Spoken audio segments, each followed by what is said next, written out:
You want to know how I ended up in the middle of a private property war? I'll tell you this. Nobody wakes up thinking their morning coffee's going to turn into a showdown with a clipboard army and a sheriff. But that's how it went down for me. You ever had someone so obsessed with rules, so allergic to minding their own damn business, that they'd try to take over a chunk of forest just because they didn't like how your barn looked? Pull up a chair. This one's got everything trespassing patrols, a fake map, and a HOA president who'd give a rattlesnake a run for its money. 6 years ago, I packed up my life in the city, left behind the horns, the rush, the endless hum of people who think they're more important than they are. I landed out in rural Moore County, North Carolina. Bought myself 20 acres of pines, a house barely standing, a barn that leaned like it was trying to listen in on your secrets, and enough wild space to forget every dumb rule ever stapled to a bulletin board. I was done with meetings. Done with the endless HOA notes about mailbox paint and pet leashes. Just me, my land, and a couple of horses who retired better than most people. First year, I fixed what needed fixing. Roof leaks, dead trees, a dock on the creek that looked like a strong wind might take it out for good. I registered the barn as an agricultural structure, filled it with firewood tools, and on the worst days, me hiding from the heat or the world. That barn became my little sanctuary. Buck and Nellie, my horses, grazed out back. I even rigged up solar gas backup and internet enough to keep me off-grid, but not completely off my rocker. For therapy, or maybe just to keep from talking to myself too much, I started a blog. Mostly stories, some tips, the kind of stuff ex-military guys, off-gridders, and the occasional grumpy electrician find when they can't sleep at 2 a.m. Life was good until the suburb crept in. Willow Heights, a prefab HOA neighborhood, popped up just past my northern fence. I watched it grow like a fungus. Identical houses, perfect lawns, mailboxes, all lined up like they'd been issued by the county. I figured they'd stay on their side. For a while they did. Then Karen Beaksley became president. You know, the type hair that's never seen a natural breeze, pastels for days, and a permanent look like she's just smelled something bad. She treated HOA bylaws like gospel and believed deep in her bones that everyone else should too. Except my land wasn't hers to boss around. That did not sit right with Karen. She sent letters.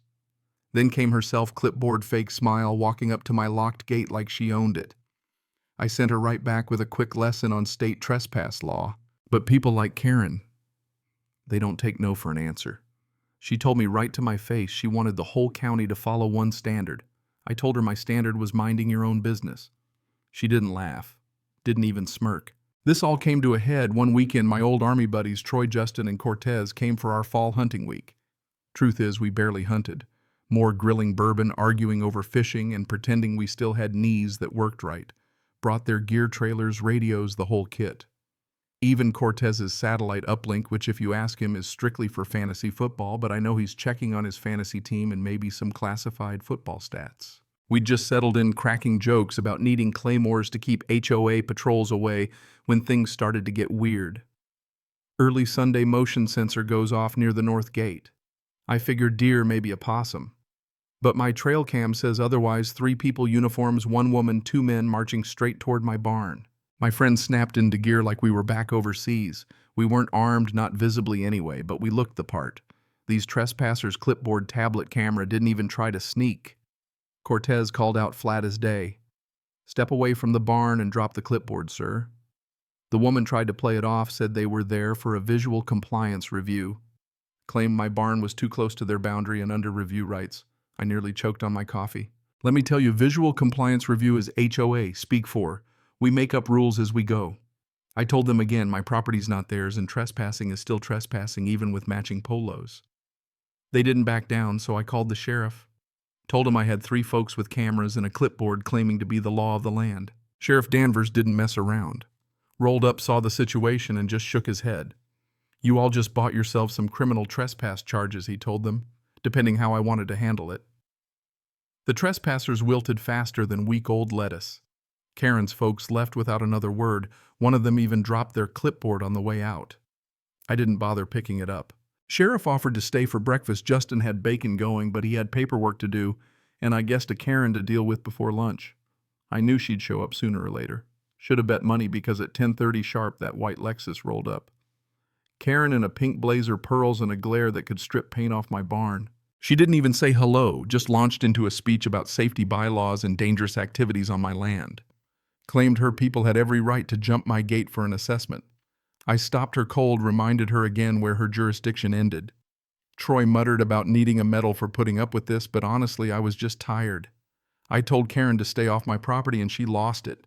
Tried to shove her tablet in my face, waving pictures of gas cans and what she called fire hazards. She leaned on my gate, rattled it open, tried to push past Troy, who, by the way, could bench press her Lexus.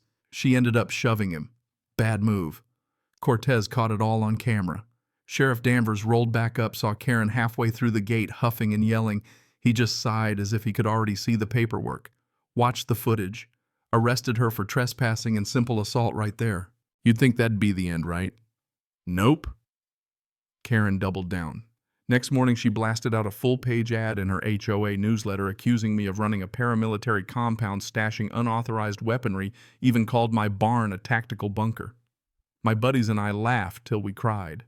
I mean, Troy read the article out loud, couldn't get through it without snorting.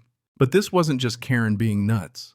She was trying to build a case, publicly smear me, pressure the HOA board, whip up fear. She'd even filed behind her own board's back a request to expand Willow Heights boundaries, basically to swallow up my land.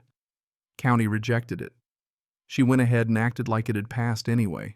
My lawyer, Savannah, a JAG Corps veteran herself, jumped in. Filed cease and desist, started the civil suit. She was surgical tied, every patrol, every trespass, every newsletter to Karen personally. We dug up leaked emails, memos, where Karen bragged about her patrol force, even called my barn sector blue. Savannah grinned. We bleed them dry in court. The press picked it up. News vans rolled in. HOA boards started to panic.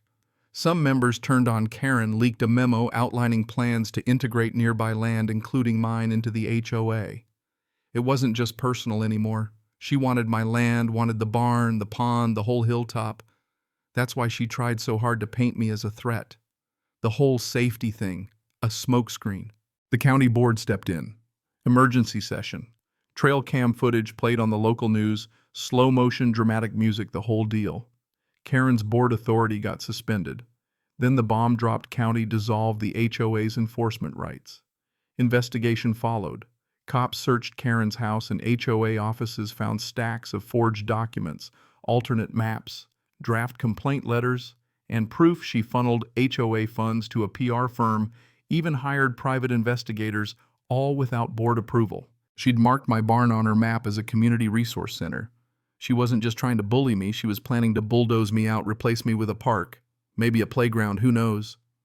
She got formally charged criminal trespass, falsifying documents, misuse of funds, assault. Sheriff's deputy handed me the court notice, gave me a nod.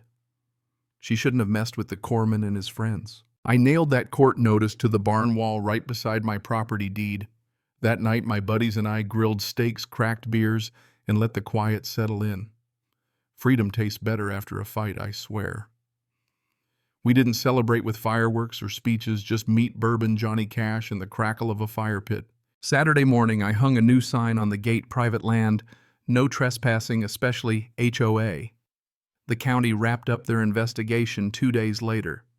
HOA under Karen had broken about every rule in the book. Unauthorized patrols, fake reports, misuse of funds, the works. Karen. She got 3 years trespass, misrepresentation, assault. Banned from serving on any board ever. The HOA dissolved my land, stamped as mine, plus a settlement big enough to rebuild the dock, patch the roof, and fix the fence hinge that squeaked since day one. You know what stuck with me most? Not the money, not even the win. It was the quiet. The way my friends and I sat by the fire that night, nobody talking, just breathing in the peace we'd fought for. Sometimes the line between right and wrong gets blurry out here. But a line in the dirt is still a line. And sometimes you have to stand on it, even if that means facing down a whole army of clipboards and cardigans. People ask me now what to do when their HOA gets nosy. I tell them, learn your deed, learn your rights, and make friends with some Marines if you can. And remember, being quiet doesn't mean being weak. Sometimes the strongest thing you can do is sit tight, sip your coffee, and let the world know you're not moving. But hey, let me ask you, When does community become control? Where's the line between protecting your home and letting someone else write your story? Have you ever had to push back, stand your ground when someone tried to tell you what to do on your own land? Let me know, I'm all ears. And if you've got a story, pull up a chair. Out here, we've got time for it. Cảm ơn các bạn đã xem video.